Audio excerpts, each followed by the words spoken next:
তো চলো বন্ধুগণ, এই ভিডিওতে সরাসরি দেখাবো পশ্চিমবঙ্গ সরকারের যুবসাথী প্রকল্পের যে ফর্ম রয়েছে সেই ফর্ম ফিল আপ আপনারা কীভাবে করবেন। তো এই মুহূর্তে সবাই দেখতে পাচ্ছেন গভর্নমেন্ট অফ ওয়েস্ট বেঙ্গল বাংলার যুবসাথী স্কিম যে রয়েছে তার এই অ্যাপ্লিকেশন ফর্ম কীভাবে আপনারা ফর্ম ফিল আপ করবেন। তো প্রথমে একটা কথা বলে রাখি, আপনারা এই ফর্ম ফিল আপে ইংরেজি বড় হাতের অক্ষর কিন্তু প্রয়োগ করবেন। এখানে পরিষ্কারভাবে উল্লেখ করা রয়েছে ক্যাপিটাল লেটারে, অর্থাৎ এই ফর্ম ফিল আপের সময় যা কিছু লিখবেন সমস্ত কিছুই ক্যাপিটাল লেটারে। তো এই ফর্মের প্রথমে রয়েছে বলে রাখি, ডাইন দিকে দেখতে পাচ্ছেন এখানে নিজেদের যে পাসপোর্ট সাইজের ফটো, সেই পাসপোর্ট সাইজের ফটো দিবেন। এবং সবচেয়ে বড় ব্যাপার বন্ধুগণ, এই পাসপোর্ট সাইজের ফটোর উপরে কিন্তু আপনারা নিজেদের যে সিগনেচার, সেই সিগনেচার কিন্তু অবশ্যই করবেন।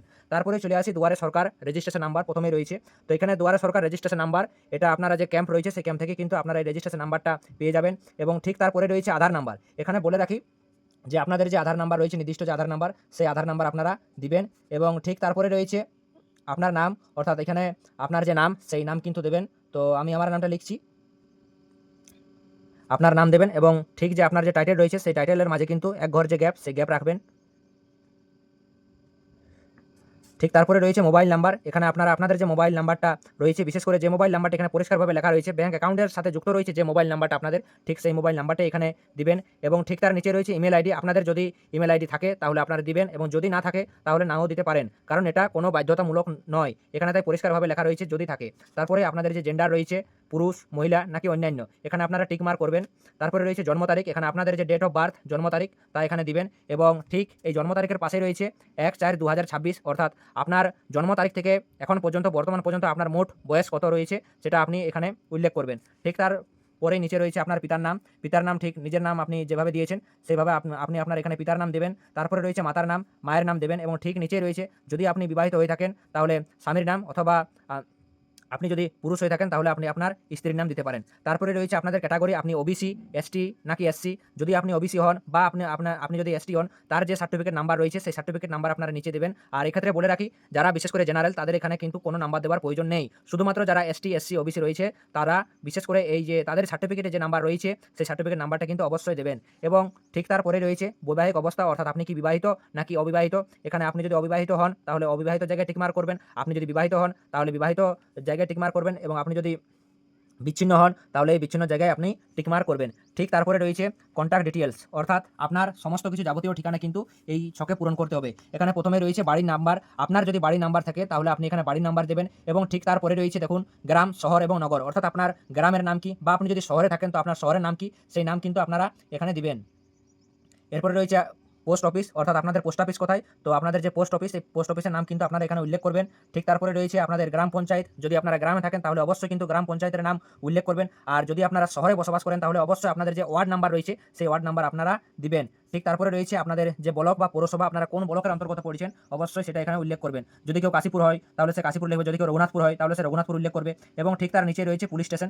এখানে আপনারা পুলিশ স্টেশনের নাম উল্লেখ করবেন, আপনাদের যে পুলিশ স্টেশন রয়েছে। ঠিক তারপরে রয়েছে জেলা, আপনারা কোন ডিস্ট্রিক্টের বাসিন্দা সেটা এখানে পরিষ্কারভাবে উল্লেখ করবেন। এবং তার নিচে রয়েছে পিন নাম্বার, আপনাদের পিন নাম্বার কত সেই পিন নাম্বার কিন্তু আপনারা এই নিচে পরিষ্কারভাবে উল্লেখ করবেন। তো এখানে মোটামুটি আপনাদের যে ঠিকানা রয়েছে সেই ঠিকানার সমস্ত কিছু ডিটেলস কিন্তু এখানে দিতে হবে। এবং এখানে আপনার যে পরিচয়ের যাবতীয় সমস্ত কিছু, সেই সমস্ত কিছু কিন্তু ঠিক এই উপরে উল্লেখ করতে হবে, যেখানে আপনার বাবার নাম থেকে শুরু করে আপনার পিতার নাম, আপনার ডেট অফ বার্থ সমস্ত কিছু কিন্তু এখানে উল্লেখ করতে হবে। এবং এরপরে আমরা চলে আসি ঠিক তার পেছন দিকে রয়েছে এখানে মাধ্যমিকে, অর্থাৎ মাধ্যমিকে আপনার যে রোল এবং নাম্বার কত ছিল এবং কত সালে আপনি মাধ্যমিক পাস করেন তা কিন্তু এখানে উল্লেখ করতে হবে। এবং ঠিক তার নিচে রয়েছে বোর্ড, অর্থাৎ আপনি কোন বোর্ড থেকে পাস হয়েছেন, ওয়েস্ট বেঙ্গল বোর্ড নাকি সিবিএসসি বোর্ড নাকি আইসিএসসি বোর্ড, তো সেই বোর্ডের নাম কিন্তু আপনাকে এখানে উল্লেখ করতে হবে। এরপরে রয়েছে শিক্ষাগত যোগ্যতা সর্বোচ্চ, অর্থাৎ আপনি যদি এমএ পাস হয়ে থাকেন তাহলে এখানে এমএ লিখবেন, আপনি যদি বিএ পাস হয়ে থাকেন তাহলে আপনি এখানে বিএ লিখতে পারেন, আপনি যদি মাধ্যমিক পাস হয়ে থাকেন তো তাহলে আপনি এখানে মাধ্যমিক পাস লিখবেন। এখানে ঠিক তার নিচে রয়েছে বর্তমান পেশা। এখানে যদি আপনি স্টুডেন্ট হন তো স্টুডেন্ট লিখতে পারেন, বা আনএমপ্লয়মেন্ট যদি হন তো সেটা এখানে লিখতে পারেন।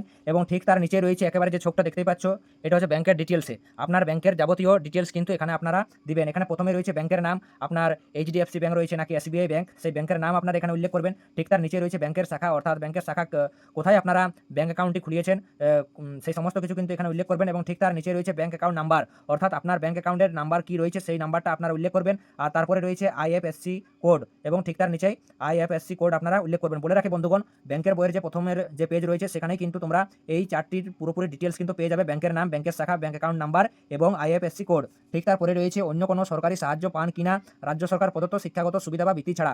এখানে নিচে কিন্তু পরিষ্কার উল্লেখ রয়েছে বন্ধুগণ যে যদি আপনারা শিক্ষাগত কোনো সুযোগ সুবিধা ছাড়া যদি আপনারা কোনো সরকারি ভাতা পান, ধরেন এখানে কিন্তু পরিষ্কারভাবে উল্লেখ রয়েছে যে আপনারা যদি শিক্ষাগত বা বৃত্তি ছাড়া যদি আপনারা অন্য কোনো রাজ্য সরকারের কাছ থেকে যদি কোনো সুযোগ সুবিধা পান, লক্ষ্মীর ভাণ্ডার বা কৃষক বন্ধু এছাড়া অন্যান্য কোনো সরকারি প্রকল্পের যদি সুযোগ সুবিধা আপনারা পান রাজ্য সরকারের কাছ থেকে, তাহলে আপনারা হ্যাঁ করবেন, এক্ষেত্রে না করবেন। তো বলে রাখি এখানে না করতে হবে, কারণ যদি আপনারা লক্ষ্মীর ভাণ্ডার বা কৃষক বন্ধু বা রাজ্য সরকারের অন্য কোনো ভাতা বা সুযোগ সুবিধা আপনারা পান, সেক্ষেত্রে আপনাদের এই ফর্মটি কিন্তু অ্যাপ্রুভ হবে না। এবং ঠিক তার নিচে রয়েছে যদি আপনারা কোনো সুযোগ সুবিধা পান রাজ্য সরকারের কাছ থেকে, তাহলে তার নাম এখানে উল্লেখ করতে। যদি কেউ এখানে লক্ষ্মী ভাণ্ডার পায় তাহলে সেই লক্ষ্মী ভাণ্ডারের নাম কিন্তু এখানে উল্লেখ করতে হবে। যদি কেউ কৃষক বন্ধু পায় তাহলে সেই কৃষক বন্ধুর কথাও কিন্তু এখানে উল্লেখ করতে হবে। এবং ঠিক তার নিচে রয়েছে যে সমস্ত নথিপত্র আপনাদেরকে এই ফর্মের সাথে জমা করতে হবে। এইটা একটা খুবই গুরুত্বপূর্ণ, যে সমস্ত নথিপত্র আপনাদেরকে জমা করতে হবে এই ফর্মের সাথে। তার মধ্যে প্রথমে রয়েছে মাধ্যমিক বা সমতুল্য পরীক্ষার অ্যাডমিট কার্ড। এখানে মাধ্যমিকের অ্যাডমিট কার্ড এবং তারপরে রয়েছে মাধ্যমিকের রেজাল্টের জেরক্স এবং তারপরে রয়েছে আধার কার্ডের জেরক্স, ভোটার কার্ডের জেরক্স, এছাড়াও আপনাদের যে ব্যাংক অ্যাকাউন্ট রয়েছে তার প্রথম পাতা, তারপরে রয়েছে আপনাদের যে এসটি, এসসি, ওবিসি যে সার্টিফিকেট রয়েছে সেই সার্টিফিকেটের এক কপি জেরক্স। অর্থাৎ এখানে মোট 6টা জিনিস আপনাদের এখানে লাগছে। এখানে প্রথমে রয়েছে, আরেকবার করে বলে দিই, যে প্রথমে রয়েছে আপনাদের মাধ্যমিকের অ্যাডমিট কার্ড, ঠিক তারপরে রয়েছে মাধ্যমিকের রেজাল্ট, তারপরে রয়েছে আপনাদের আধার কার্ডের এক কপি এবং ভোটার কার্ডের কপি, আর ব্যাংকের বইয়ের প্রথম পাতার জেরক্স, এবং ঠিক তারপরে আপনারা যদি এসটি হন, আপনারা যদি ওবিসি হন, সেই সার্টিফিকেটের এক কপি জেরক্স কিন্তু লাগছে। এবং সবার শেষে এখানে আপনাদের যে সিগনেচার, আবেদনকারীর স্বাক্ষর, এখানে আপনাদের নিজেকে স্বাক্ষর করতে হবে। এবং ঠিক তার নিচে দুয়ারে যে সরকার রেজিস্ট্রেশন নাম্বার, এই রেজিস্ট্রেশন নাম্বার আপনারা সরাসরি ক্যাম্প থেকেই পেয়ে যাবেন। তো এই হলো বন্ধুগণ যুবসাথী প্রকল্পের ফর্ম আপনারা কিভাবে ফিল আপ করবেন। আশা করছি পুরো বিষয়টি আপনারা বুঝতে পেরেছেন। তবে বলে রাখি আজ থেকে এই যে যুবসাথী প্রকল্পের যে ফর্ম ফিল আপ, সেই ফর্ম ফিল আপ কিন্তু অনলাইনেও চালু হয়েছে। অতএব যাদের খুব বেশি একটু অসুবিধা রয়েছে তারা সরাসরি কিন্তু অনলাইনে এই যুবসাথী প্রকল্পের ফর্ম ফিল আপ সরাসরি করে নিতে পারো। তো চলো, সকলকে জোহার, নমস্কার। কারো মনে যদি কোনো ডাউট থাকে তাহলে অবশ্যই তা কিন্তু নিচে কমেন্ট বক্সে কমেন্ট করে জানাতে পারো।